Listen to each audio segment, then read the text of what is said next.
The identification with this perishable body is the greatest obstacle to self-knowledge. To get over this delusion, Vedantic seers have made a detailed analysis of the different bodies, gross and subtle, and systematically proved that the individual soul is not this body, but is identical with the Paramatman or the Supreme Soul. The study of the three bodies, 5 kosas or sheaths, and the 3 states of waking, dream and deep sleep, helps you to understand that you are different from all these diverse modifications, and that you are the unchanging, constant witness of all these. Constant remembrance and meditation on this knowledge will lead you to the realization of the inner self, which is existence, knowledge and bliss absolute. Tatvamasi Davardhan. Oji Anantanarayan? Yes, Swamiji. You wanted to know about the kosas and avasthas, is it not? Now listen attentively, don't go to sleep. Each human being has 3 bodies. They are known as Sthula Sharir, the gross body or physical body, Sukshma Sharir, the subtle body or astral body, Karan Sharir, the seed body or the causal body. I will give you an illustration to make it clear. The shell of the tamarind corresponds to the physical body. The kalp corresponds to the astral body. The seed corresponds to the causal body. That body which is seen by the physical, that which is composed of flesh bones, fat, skin, etc., is the physical body. It undergoes 6 changes, namely birth, existence, growth, modification, decay, and death. The subtle body of the Sukshma Sharir is composed of 17 tattvas or faculties. They are the 5 Jnanendriyas, 5 Karmendriyas, 5 Pranas, and the Antakarana, consisting of mind and the intellect. The 5 Jnanendriyas are the organs of knowledge. They are the ear, skin, the eye, tongue, and nose. The 5 Karmendriyas are the organs of actions. They are the organ of speech, hands, feet, anus, and the organ of generation. The 5 pranas are the prana, apan, vyan, udan, and saman. The function of the prana is respiration, inhalation, and exhalation. Apana does excretion. Samana does digestion. Udana does the swallowing of the food. It separates the astral body from the physical body at the time of death. Vyana performs the circulation of blood. The Antakarana consists of mind and intellect, the subconscious and the ego. Manas, Buddhi, Chitta, Hankar. The mind is the faculty of cognition and perception. The subconscious mind or Chitta is the organ of memory. The intellect is the faculty of understanding and willing. The ego is the self-asserting principle. The causal body consists of samskaras and vasanas in a seed state. That is, it contains in a seed form the tendencies and impressions of collected in innumerable births. It is the cause of the other 2 bodies, so it is called Karan Sharir or causal body. Next we come to the Panchakoshas. Kosha means sheath. The Annamaya Kosha or food sheath, Pranamaya Kosha or vital sheath, Manomaya Kosha or mental sheath, the Jnanamaya Kosha or intellectual sheath, and the Anandamaya Kosha or the bliss sheath. Physical body is called the Annamaya Kosha or food sheath. It is the product of the food which we take. Pranamaya Kosha consists of 5 organs of actions and 5 pranas. Manomaya Kosha consists of the 5 organs of knowledge and the mind. Vijnanamaya Kosha consists of 5 organs of knowledge and the intellect. The astral body which we described before consists of these 3 koshas. The Anandamaya Kosha is endowed with 3 modifications or vrittis, namely Priya, Moda, and Pramoda. Priya is the happiness that arises in one by the mere sight of the desired object. Moda is the happiness that one enjoys when he is in possession of the desired object. Pramoda is the happiness which one gets from the actual enjoyment of the desired objects. Causal body consists of this Anandamaya Kosha. Now I will explain to you the 3 states or the avasthas of the individual. They are the Jagrata of the waking state, Swapna of the dreaming state, Susupti of the deep sleep state, Jagrata Avastha is the waking state wherein the mind operates along with the senses and gains experiences and knowledge of this world of objects. Swapna Avastha is the dreaming state wherein the mind alone operates independently. The senses are at rest. The mind reproduces some modifications. The experience of the waking state, the mind itself transforms itself into the dreaming objects such as rivers, mountains. Sushupti Avastha in deep sleep is deep sleep state wherein the mind gets merged into its cause, the self. It is at perfect rest in this condition. Beyond these three bodies, beyond these five kosas, there shines the luminous Atman of the self, light of lights, the source of all knowledge, the substratum of all the existing things, the thing in itself, the pure, eternal, everlasting essence, the silent witness of the three states of consciousness. Thou art that immortal essence. Thou art the light of lights. Thou art the real the eye which shines in all beings, which pervades the whole universe.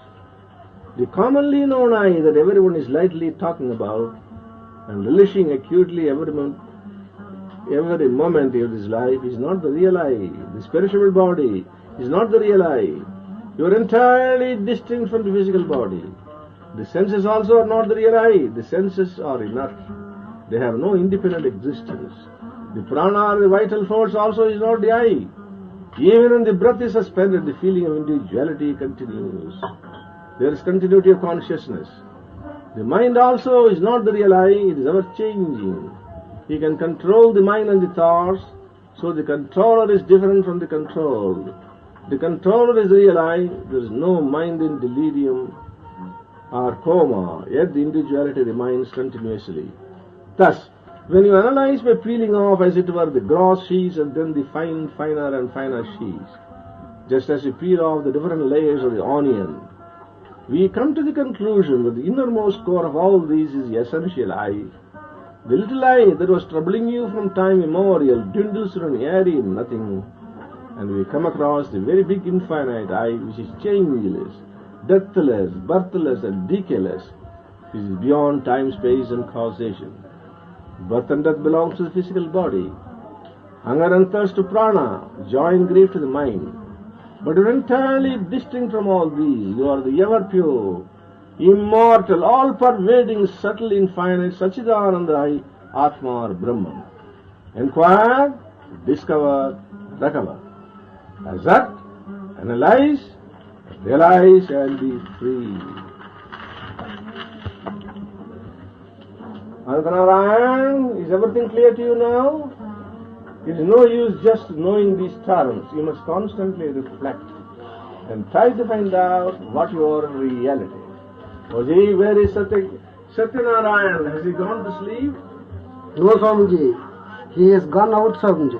He was feeling sleepy, Swamiji. He has gone for Swamiji. Has he gone for Agrihotra? Call him here. Give up this habit of smoking. Resort to spiritual smoking, Vedantic smoking. It will keep you awake, at the same time give you eternal happiness. Use the Vedantic cigarette. Inhale the essence, I am Brahman. Exhale, I am not this perishable body. Again inhale the divine virtues, forgiveness, mercy, pure love, truthfulness. And give out the smoke of hatred, lust and greed. Even from smoking you must learn lessons. You send out puffs of smoke, it disappears in no time. This must remind you that your life in this world is as illusory as smoke itself.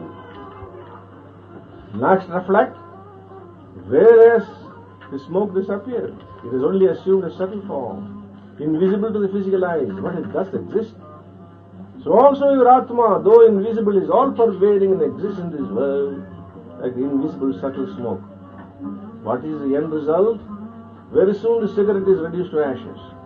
This should remind you of the perishable nature of the body. Now it will also be turned into ashes at any moment.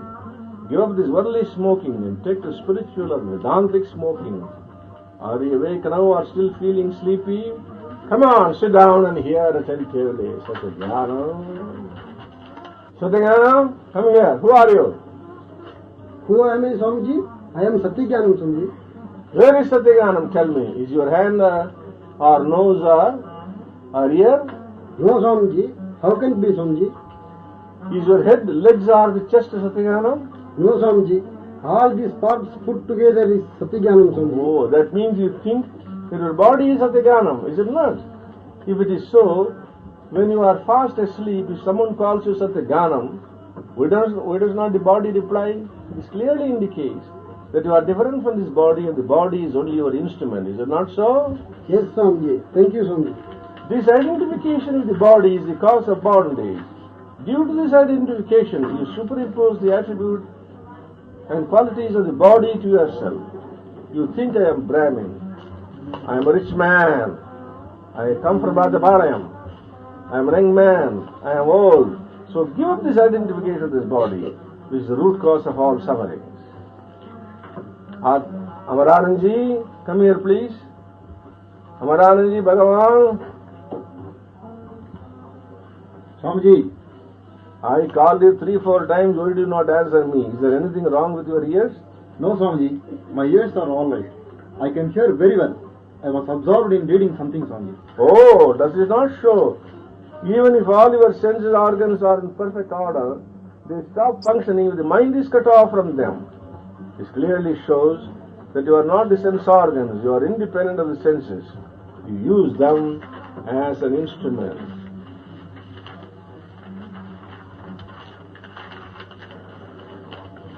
Therefore, identify not with your senses. You are neither the body nor the senses. Oh gee, where is Venu today? Did he not come for the satsang? Yes, Swamiji. No, Swamiji. He's sleeping there in the corner. You are also sleeping, I think. Yes, Swamiji. Oh gee, you had a nice sound sleep, I think. Yes, Swamiji. I was not doing well, so I slept off nicely, Swamiji. How do you know that you had sound sleep? What, Swamiji? It is my experience. Till they woke you up, you did not know you were sleeping. Is it not so? Why? Because my mind was absent during the sleep. Oh, so this clearly proves that it existed during sleep, even though the mind was absent. Is it not so? Therefore, you are not this mind with its changing moods and desires. All these above practical experience in our daily life clearly prove that we are neither this perishable body with its 6 modifications, nor the senses, nor the mind with its vrittis and desires. Through ignorance, you identify yourself with the body, senses and mind, and mistake them for the real I, which is your pure, all-pervading self-existent, self-luminous and self-contained, which has neither beginning nor middle nor end, which is changeless, which is beyond time, space, causation, which exists in the past, present and the future. This is your real nature, the nature of innermost self. Always remember that you are the immortal, all-pervading soul. How many millions of times you have thought and felt, I am the body. Similarly, you will now have to generate a current of the same identity and assert, I am neither mind nor body, immortal self I am. 10 million times you should assert that I am all-pervading Atma, negate the body, negate the senses, negate the mind and intellect, negate everything else which is not self.